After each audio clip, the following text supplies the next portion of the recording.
Welcome to Sasi media. மக்களே, இந்த big Boss season 9 தமிழுடைய வின்னர் யார் அப்படிங்கிற அப்டேட் கிடைச்சாச்சு. ஸோ அந்த வின்னர் யார், அதுக்கு முன்னாடி யாரெல்லாம் ஜெயிச்சிருக்கா அப்படிங்கிற நிறைய விஷயங்களை இந்த வீடியோவில் பேசிடலாம். லைக்கை போட்டுருங்க, ஹைப் பட்டனை தட்டி விட்டுருங்க. ஸோ என்னை பொறுத்த வரைக்கும் இந்த பிக் பாஸ் சீசன் 9 கடைசி அப்டேட் வீடியோ இதுதான் அப்படின்னு நினைக்கிறேன். அப்போ நைட்டு வரமாட்டிங்களான்னா நம்ம இன்றைக்கி நைட்டு வந்திருக்கோம். நம்மளுடைய வழக்கமான காலையில் 5 மணி வீடியோவில் கண்டிப்பாக வரேன். அது என்ன காலையில் 5 மணி அப்படின்னு கேட்டிங்கன்னா, பிக் பாஸ் முடிஞ்சதுக்கப்புறம் இன்றைக்கி ஒரு பார்ட்டி மாதிரி ஒன்று நடக்கும். பார்ட்டியில் யார் யார் என்னென்ன பண்ணா அப்படிங்கிற சில அப்டேட்கள் வரும். சரி, இப்போ இந்த சீசனுடைய லாஸ்ட் அப்டேட் என்ன அப்படின்னா, நம்ம திவ்யா கணேஷ் அவர்கள் வெற்றி பெற்றுள்ளார் அப்படிங்கிறது தான்.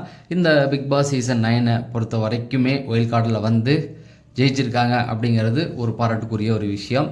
திவ்யா கணேஷை பொறுத்த வரைக்கும் சொல்கிறதுக்கு முன்னாடி யார் யார் பெண்கள் ஜெயிச்சிருக்கா அப்படிங்கிறது உங்களுக்கே தெரியும். 2வது சீசனில் ரித்விகா ஜெயிச்சிருப்பாங்க. அது ஃபஸ்ட்டு சீசன் பெண் ஆண், 2வது சீசனில் பெண் அப்படிங்கிற மாதிரி கூட எடுத்துகிட்டு போயிருந்தாங்க. ஓகேங்களா? ஆனால் ஃபஸ்ட்டு சீசன்லேயே ஓவியா அப்படிங்கிறது தான் ஜெயிச்சிருக்கணும். அந்த இடத்துல ஓவியாவுக்கு பதிலாக இன்னொருத்தவங்க ஜெயித்தாங்க. 2வது சீசனை பொறுத்த வரைக்கும் வேறு ஆப்ஷனே இல்லை, ரித்விகா தான். ஏன்னா அந்த சீசனே ஐஸ்வர்யா தான் ரித்விகா அப்படி தான் போச்சு. அதுக்கப்புறம் 3வது சீசனை பொறுத்த வரைக்கும் கவின் அப்படிங்கிற ஒரு மனிதர் ஜெயிக்க வேண்டியதாக இருந்து அந்த இடத்துல முகேன் ராவ் ஜெயிச்சிருப்பார். 4வது சீசன் நம்ம எதை பற்றியும் யோசிக்கவே தேவை கிடையாது. ஒன் அண்ட் ஒன்லி ஆரி தான். இன்ன வரைக்கும் நடந்த பிக் பாஸ் சீசன் 9 ஒரு வெற்றியாளர் அப்படின்னு சொன்னால் நான் ஸ்ட்ராங்காக சொல்லுவேன், ஆரி அர்ஜுனன் தான். அதில் மாற்று கருத்தே கிடையாது. அடுத்தது 5வது சீசன், அதில் ராஜ்பாய், அதில் ஒன்றும் பெரிய விஷயங்கள் கிடையாது. அடுத்தது 6வது சீசனில் விக்ரம் வேதா மாதிரி போச்சு. சிலர் இன்னமும் அஜீம் ஜெயித்தது ஏற்றுக்கல, விக்ரம் தான் வெற்றியாளர் அப்படிங்கிற மாதிரிலாம் சொல்லிகிட்டு இருப்பாங்க. அந்த பஞ்சாயத்துக்குள்ளே நம்ம தேவையே கிடையாது. அடுத்தது 7வது சீசனை பொறுத்த வரைக்கும் ஒன் அண்ட் ஒன்லி அர்ச்சனா. அந்த சீசன்லேயும் பிரதீப் அப்படிங்கிற ஒருத்தவர் ஜெயிக்க வேண்டியதாக இருந்து அந்த இடத்துல அர்ச்சனா ஜெயிச்சிருப்பாங்க. 8வது சீசன் யாருமே கிடையாது, முத்துக்குமரன் தான் அப்படிங்கிறதுல ஸ்ட்ராங்கான ஒரு நம்பிக்கை இருந்தது. ஸோ இந்த சீசனும் அப்படி தான். கானா வினோத் அப்படிங்கிற ஒருத்தர் ஜெயிக்கிறதா இருந்து அவரே அந்த பணப்பெட்டியை எடுத்துகிட்டு போய் அந்த இடத்துல திவ்யா கணேஷுக்கு அது ஒரு வாய்ப்பாக அமைஞ்சது.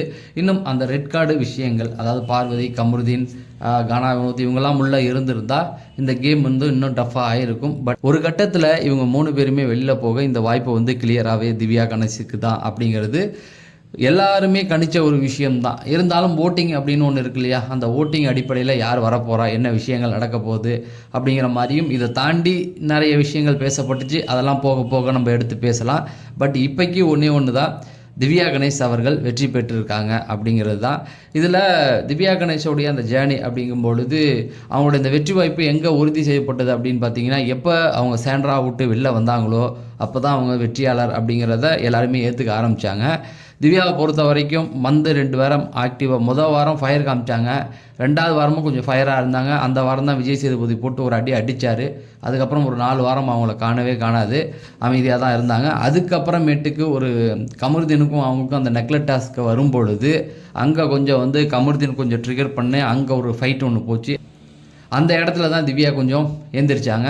அதுலேருந்து பார்த்தீங்கன்னா சேண்ட்ராவுக்கும் அவங்களுக்கும் ஒரு பிரச்சனை வந்துச்சு. தனியாக ஒரு ட்ராக் எடுக்க ஆரம்பித்தாங்க. அந்த இடத்துல அவங்க இன்னமும் சேண்ட்ரா கூட இருந்திருந்தால் இந்த வெற்றி வாய்ப்பு அவங்களுக்கு கிடச்சிருக்குமா அப்படின்னு கேட்டிங்கன்னா சத்தியமாக வாய்ப்பே கிடையாது தான்.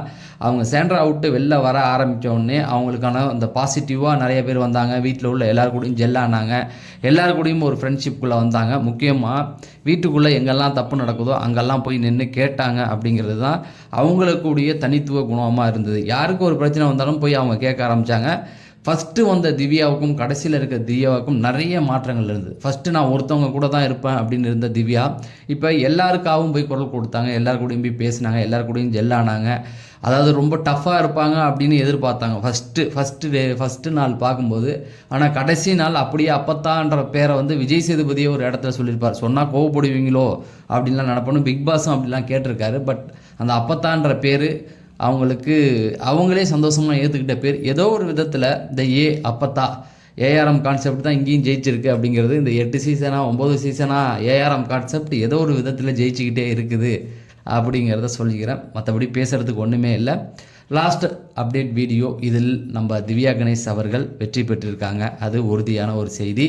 எப்படி இந்த சீசனுடைய வல்லவனாக அந்த கப்பை திவ்யா ஜெயிச்சிருந்தாலும் நல்லவன்ற ஒரு பேர் எப்போவுமே சபரிக்கு கிடைக்கும். அதனால் ஃபாலோவர்ஸ் எதுக்குப்பா அப்படின்னு நீங்கள் கேட்கலாம். நம்ம சேனலில் திவ்யா அண்டு சபரி 2 பேருக்குமே அதிக ஃபாலோவர்ஸ் இருக்கீங்கிறது எனக்கு நல்லாவே தெரியும். எனக்கு இது முதல்ல தெரிஞ்ச விஷயமா இருந்தாலும் அதை சொல்லாமல் இருந்ததுக்கு நிறைய பெண்கள் கொஞ்சம் சபரி வேண்டுதல்லாம் வச்சுருக்கேன்னு நீங்கள் கமெண்ட் செக்ஷனில் போடும்போது எனக்கே ஒரு மாதிரி இருந்தது.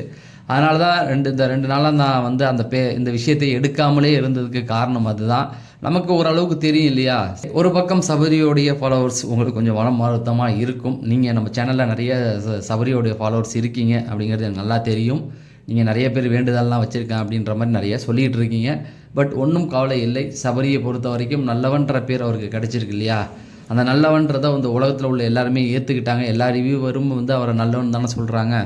அதனால் அவருக்கான வெற்றிகள் இன்னும் கிடைக்கும் அப்படிங்கிறது தான், வருத்தப்பட தேவையில்லை. ஸோ திவ்யாவை சார்ந்தவங்களுக்கும் என்னுடைய வாழ்த்தை சொல்லிக்கிறேன். ஒரே ஒரு விஷயம் லாஸ்ட்டாக, திவ்யா சொன்னாங்களே, நான் வெற்றியும் வரைக்கும் போவேன், என்னை யாரும் வெற்றியை வந்து கொண்டாட விட்டுறதில்லை, எனக்கு பின்னாடி வந்தவங்களாம் ஜெயிச்சுக்கிட்டே இருப்பாங்க, ஆனால் நான் ஜெயித்ததில்லை அப்படிங்கிற மாதிரி சொல்லுவாங்க. இந்த வெற்றி அவங்களுக்கு பக்கத்தில் வந்திருக்கு, அவங்க கைக்கே கிடச்சிருக்கு. இனிமேல் வாழ்க்கையில் எங்கேயும் போய் அழமாட்டாங்க நான் ஜெயிக்கலைன்னு. ஏன்னா அந்த வெற்றி அவங்க கையிலேயே இப்போ இருக்குது அப்படிங்கிறத சொல்லி நான் விடைபெறுகிறேன். காலையில் 5 மணிக்கு ஒரு அப்டேட் கண்டிப்பாக நான் கொண்டாந்து தரேன். என்னென்னா, பிக் பாஸ்க்கு அப்புறம் ஒரு பார்ட்டி நடக்கும். அதில் என்னென்ன நடந்தது, என்னென்ன போச்சு அப்படிங்கிறத காலையில் வழக்கம் போல் 5 மணிக்கு கொண்டாந்து சேர்த்துட்றேன். எனக்கு ஆதரவு கொடுத்த உங்கள் அனைவருக்கும் எனது நெஞ்சார்ந்த நன்றிகளை சொல்கிறேன். ஏன்னா எனக்காக நிறைய சப்போர்ட் பண்ணியிருக்கீங்க. மற்ற சேனலுக்கு கூட போகாமல் எனக்காக வந்து உட்காந்துருப்பீங்க. எனக்காக நான் அப்டேட் கொடுக்கறதுக்காக வெயிட் பண்ணி காத்துக்கிட்டு இருப்பீங்க அப்படிங்கிறது எனக்கு நல்லாவே தெரியும். ஸோ உங்கள் அனைவருக்கும் என்னுடைய நெஞ்சார்ந்த நன்றிகளை சொல்கிறத தவிர எனக்கு வேறு ஒன்றுமே தெரியல. நன்றி, வணக்கம்.